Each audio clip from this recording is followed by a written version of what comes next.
happy to have a dear friend of the program and my main man, Mr. Pete Alonso, joining us from Chicago. Pete, it's Craig and Evan. Good afternoon, pal. How you been? Hey, what's up, guys? How you doing? Doing great. Good to be on again. Yeah, it's been a little bit since we talked to you about baseball. And of course, we got the big comedy event coming up June 12th. But let me ask you a couple quickies about the Mets. And give them the proper introduction, which is joining us right now, the man with more home runs than anybody in Major League Baseball. There we go. Pete Alonso. That's right. Baseball's home run king. Now What's go up? ahead. Now go ahead. Were guys really turned off by Stroman last night in the eighth inning, or were people in the media making a bigger deal about that, Pete? Well, I mean, what do you want him to do? He threw 8 innings and he pitched really well. I mean, he's fired up, and Yep. You know what? Don't like it. We should have played better. This is my guy. Told Is you. everything I say. Was he a popular teammate when he was here? I mean, I liked Marcus a lot. I mean, he's definitely one of those guys where it's like when you have him, he's awesome. He pitches with fire and passion, and I mean, he has an incredible work ethic. And I mean, me and him have hung out a few off seasons. Like, I mean, he's a cool guy, and I thought he's a pretty good teammate from my experience. And you know what? He's a really good pitcher, and we just caught the short end of the stick. I mean, he pitched really well against us, and yeah, I mean, it's when you don't put up enough runs, and when a pitcher goes eight innings, and I mean, yeah, I mean, you can do whatever you want. Yeah, I'm with you on that too, and I think we saw during that 5-game win streak. You guys had a couple of amazing moments with game-tying home runs in the 7th and the 9th, game winners in extra innings, and you react emotionally because it's real. And I think whether people like or dislike Marcus is not the point. It's that he reacted organically, emotionally, got the double play in the 8th, and I understand him being pumped up about it. I didn't find it objectionable at all. No, I mean, listen, I mean, he pitched well and he made a great play. I mean, that's the beautiful thing about sports is that it brings out kid emotions in grown men. So obviously, me and Craig agree with you. Someone in the Met locker room disagrees because there was like an unnamed Met who said he was really bothered by it. Is that something you care about finding out about and saying who has a problem with it, or do you just let that go? Well, I mean, everyone's entitled to what they think, and I mean, for me, I think that like people. I mean, yeah, if people have an issue with it, then that's whatever. I mean, then there's people who have different perspectives, and that's why it's sports. Like people play different ways, people have different opinions, and that's the whole reason why it's so awesome. Now, speaking of celebrations, We're trying to figure yours out, buddy. What is it? Walk us through, as Craig would say, the origin of what we've been calling it, which is the air hump celebration that we've seen you have a few times. I stole that from a teammate last year, but that was just a genuine, like, I just thought it was like just wild. Like for me, it's just like watching 2 young kids come up clutch and huge moments for us. I mean, that was remarkable. And it's just like, Yep. Yeah, I mean, it won't happen again, but you know what? I was just having a good time. I said to Evan, I bet you if you ask Pete about it after, there's a chance, he won't even remember doing it because he was caught up in the emotion. And much like Stroman last night, that was one of the great wins. We actually thought it was the win that, knock on wood, was going to set you guys off on a long winning streak. And it did for a short period of time. But, yeah, obviously, people were having fun at your expense. It was, who did you steal it from? Who had that celebration originally? I'll just say this. He's no longer with the Mets anymore, but he's a buddy of mine. Donnie Diesel, got it. Okay, got it. Talking to Pete Alonso on Monday, June 12th, which is an off day, and the day before the Mets and Yankees have the Subway Series to start. We have the big comedy event at the Paramount in Huntington, and we're going to get more into that in just a little bit. There's only a handful of tickets left, so we'll give you information about that. Are you with me, Pete, in that the game that we're talking about when Alvarez and Viento had the hits, the 7th inning, the 9th inning, et cetera? You had a big hit, obviously, as well. I got the sense that was going to be the moment we'll look back on this year where you guys kind of figured things out and went on a run. Now, that ended in Chicago, but did you have a similar feel after that game and the games that came right after? Yeah, well, I mean, listen, like, yeah, we ran into, we ran into two tough games, but you know what? If we win the next 4, then we go 4-2 on the road, which is a successful week. And Sure. Honestly, like every season has like certain points where it's like, even though you may not win games, there are certain points where like you're playing together as a team and you're playing good baseball, where it's not like you're losing games in a bad fashion. I feel like we've been playing good baseball. It's just that like past 2 days we got beat. It's a long season, and I feel like we're playing like quality baseball. Like we're back to ourselves. We're playing within ourselves, and like we're playing like the New York Mets. Like sometimes you get beat, and I feel like the past 2 days, like just gotten beat, and as unfortunate as it is, and it stinks, but we just need to just come out today and just play well. That's all we can control. And I feel like that creating momentum, like no one's gonna win like 48 games in a row. Right. But it's just having that ability to play well consistently, whether you win or lose. I mean, sometimes you can control it. Sometimes the other pitcher has a better day, or one swing just beats you in a certain moment. But I think that like we're playing good baseball. We are playing like the New York Mets. When the kids were called up, first Alvarez due to injury, then Brett Beatty, now Mark Vientos, the fan base was excited because we're at home kind of following what they're doing in the minor leagues and are all pumped up about their infusion to this team. Was the locker room excited about these guys coming up? How did you guys take the infusion of youth that you've had over the last few weeks? I mean, for us, it's like everything's all about winning. And I can't tell you how awesome it's been, because these guys have been like working extremely hard. Like they're asking questions. Like they're not just working hard and trying to compete and win, but they're really trying to take that next step, not just to be a big leaguer, but these guys are doing whatever they can to become established. And to see them trying to mature and make strides every single day. Like for me, watching Francisco like do his homework, try and dissect the lineup. It's awesome.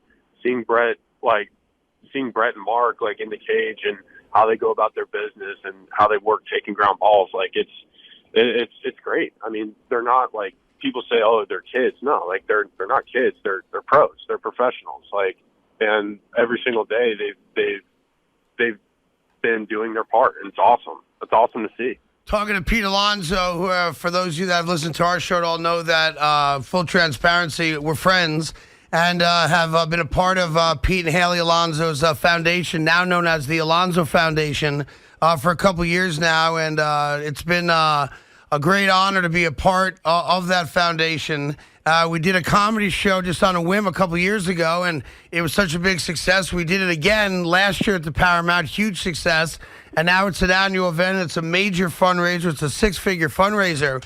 And there are a couple tickets available. It's one of the great comedy lineups of the year, by the way, at the Paramount. A lot of people keep coming up to me, Pete, who are now aware of it, that are coming to the event. And they said to me, well, Craigie, Pete did the Tebow joke the first time.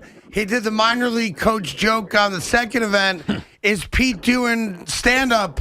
And I said, honestly, I haven't talked to him in a couple weeks. I have no idea. Are you getting on stage with me and Evan and doing stand-up again, or no?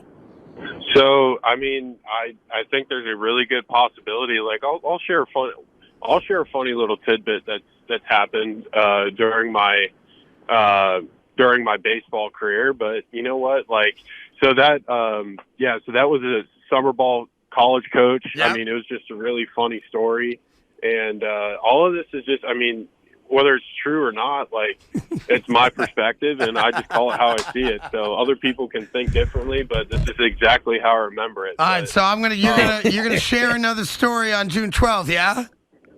But I mean, there might be time for story time, but I mean, we got a lot of people that are going to be coming in. I mean, Pete Corral, Chris Roche, Anthony Rodia, and then Chris DeStefano are going to be doing acts. And then all of this is going to be hosted by Jim Brewer. And we're working on a few people right now, but, like, I mean, realistically, like, you can't, like, you go on Netflix, you type in your favorite like comedians, like this is all everybody in one place. Yeah, It's going to be a really special event. We got just regular tickets. We have like different ticket packages available, certain VIP packages where you can meet and greet me. We can get pictures. There's going to be memorabilia, tons of sports memorabilia. The whole silent auction is going to be run by Fanatics, so there's going to be plenty of fun stuff, not just baseball memorabilia, but there's going to be loads of other stuff. And obviously, we're going to be widely entertained. And then also the Paramount just does an incredible job of hosting everybody. They really knocked it out of the park with the drinks and the food. Yep. And honestly, it was really special. Last year, Uncle Steve decided to show up and attend. And, I mean, you never know who's going to come. I mean, it's going to be a really, really special event. I mean, it's been awesome. You guys have been phenomenal, but this is a really, really fun time. And, I mean, for those of you who want to make it out, I know it's a Monday. It's right before the Subway Series, that Tuesday and Wednesday. So it's going to be really, really exciting. And, I mean, honestly, I can't really think of a much better lineup for comedy. I can tell you from the comedy perspective, while not everyone's heard of all the guys, virtually every comic that that have agreed to do it for the event, they sell out places. They'll sell out, the Hulu Theater. They'll sell out, the Beacon Theater. This is the top of the top touring comics in the country right now, headlined by our pal Chris DiStefano, who's just one of the great comics out there. So we're excited about it. Now, you do know that one of your biggest fans is going to be on stage. I'm giving him 5 minutes. Frank the Tank is preparing a song for you guys, and oh God, he's rewriting Billy Joel's "We Didn't Start the Fire," and he's taking a historical run through the New York Mets over the last decade or so. So just be prepared for that, okay? So Mr. Fleming is going to be in control of the room for 5 minutes. Yeah, you gave him 5. Should I be scared? I think Daniel Vogelback should be scared. I'll tell you that right now. Oh, God. Yeah, he's got a 5-minute window. I'll be in control of it, though. Don't worry about that. But, yeah, he's got 5 minutes on stage, kid. Boy, oh, boy, I'll be sure to buckle up. Give people an idea, before we wrap it up with you here, what you and Haley have done with the foundation, and when people do write that check, whether it's just to come to the event or whether they participate in a lot of the auction items that you guys are putting together with our friends at Fanatics. How do you guys spend the money through the foundation? Yeah, so our foundation is a 501c3. So basically, we are a full nonprofit organization, and what we do, we try and stay as nimble as possible with our foundation. Like if there's anything current that we see. If there's anything current that needs to be noticed or whatever, we'll address it and try to help out as anything as possible, and do anything as much as possible. Like last year, there was some very devastating hurricanes to Puerto Rico and southwest coast of Florida. We donated funds and supplies to help those people out. Also, last year we donated, I think $20,000 to Tuesday's Children, which is a local organization who helps out people that have lost family members due to 9/11 or 9/11 illnesses. So that's a wonderful organization. We've also done stuff with Canines for Warriors, who they adopt dogs from shelters and turn them into guide dogs for wounded warriors. For people who have served overseas or here at home. Yep. So basically, and then also this year, we've donated $20,000 to an animal shelter that's going to be going through like certain states and doing like an animal roundup, and they're going to be like just taking care of dogs and taking care of like injured ones and mistreated animals. So we do a lot with first responders. People have sacrificed the ultimate cause for our country, home and abroad, and also we do a lot with animal shelters. And basically, our what we stand for is we stand up for those people who, or for those who can't stand for themselves. So no, it's been we great. do as many people and that have been impacted, and so we do as much as we can. It's been great, and I will say, Pete's not lying. At last year's event, I would say out of, let's just say 30 guys on a roster, give or take a couple, I think 25 of the active members of the New York Mets, including the owners, showed up to the event last year. And it just shows you the commitment that that you have to the charity, that your teammates, their love for you and Haley have, and your commitment to to the New York Mets fan base. It's been great. It's been, like I said, a privilege for Evan and I to be a part of it. It's a great honor that you have us every year to host it with you and promote it and be a part of it. I look forward to seeing you. Knock on wood, you guys get a couple dubs between now and then, including tonight with Cookie Carrasco on the mound against Kyle Hendricks. And just keep doing what you're doing, buddy. Love watching you play and appreciate everything you do. Yeah, thanks for having me on, guys. I really appreciate it. And thank you so much for not just people supporting us throughout the season, but everybody who supported Haley and I with our foundation as well. Because, without the support, we wouldn't have our foundation, and we wouldn't be able to spread such a positive impact, and not just in the New York communities, but beyond as well. So I just want to say thank you so much, not just to people who are supportive of us, not just in the baseball sense, but people who support us and support us doing good and spreading as much positivity as possible. Well, good talking to you. Good luck Thank you, tonight, Pete. and Good we'll luck, see man. you on June 12th, bud. Thanks. Yeah, thank you so much, guys. Let's go Mets. Take care. There you go. Pete Alonso, of course, rock star for the Mets. And there's no joke that that foundation does a great job. And it's a privilege to be a part of it. And the event's great. You're talking about the top comics out there. Lots of fun. Lots of booze and food. And Top comics, Pete Yeah. Alonso on stage, Frank the Tank on stage. Yeah, it's going to He sounded very nervous about that. Well, I think you had it right. I think Vogelback has got to get Yeah, Pete's in a good spot. He leads the world in home runs. I think he's on Frank's good side right now. Well, I don't think he's going to be the guy that Frank's going after. No. Which is just my guess, but I don't think that's who he's going after.